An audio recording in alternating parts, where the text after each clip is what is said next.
فضائل نماز۔ بسم اللہ الرحمن الرحیم۔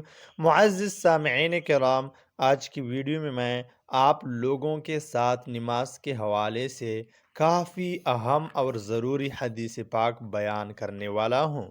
تمام اہل مسلم سے یہ درخواست ہے کہ آج کی ویڈیو توجہ سے سنیں اور ویڈیو کو لائک بھی کریں، اور مزید اسلامی ویڈیوز دیکھنے کے لیے ہمارا چینل فضائل اعمال لازمی سبسکرائب کریں۔ شکریہ۔ ہمارے پیارے نبی حضرت محمد صلی اللہ علیہ وسلم کا حدیث مبارک ہے کہ قیامت میں سب سے پہلے نماز کا حساب کیا جائے گا۔ اگر وہ اچھی نکل آئی تو باقی اعمال بھی پورے اتریں گے، اور اگر وہ خراب نکل آئی تو باقی اعمال بھی خراب نکلیں گے۔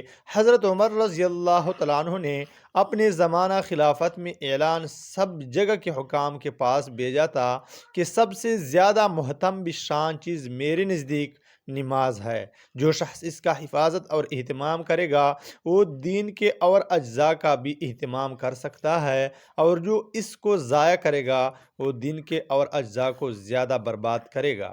معزز سامعین کرام، فائدے میں لکھا ہے کہ نبی اکرم صلی اللہ علیہ وسلم کا حدیث اور حضرت عمر رضی اللہ تعالیٰ عنہ کا اعلان کا منشا یہی ہے کہ جب بندہ نماز کو اچھی طریقے سے ادا کرتا ہے تو شیطان اس سے ڈرتا ہے، اور باقی اعمال میں شیطان اس کو خطا کرنے کی جرت نہیں کر سکتا۔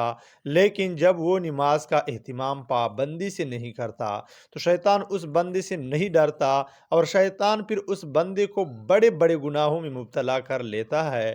وآخر دعوانا ان الحمد للہ رب العالمین۔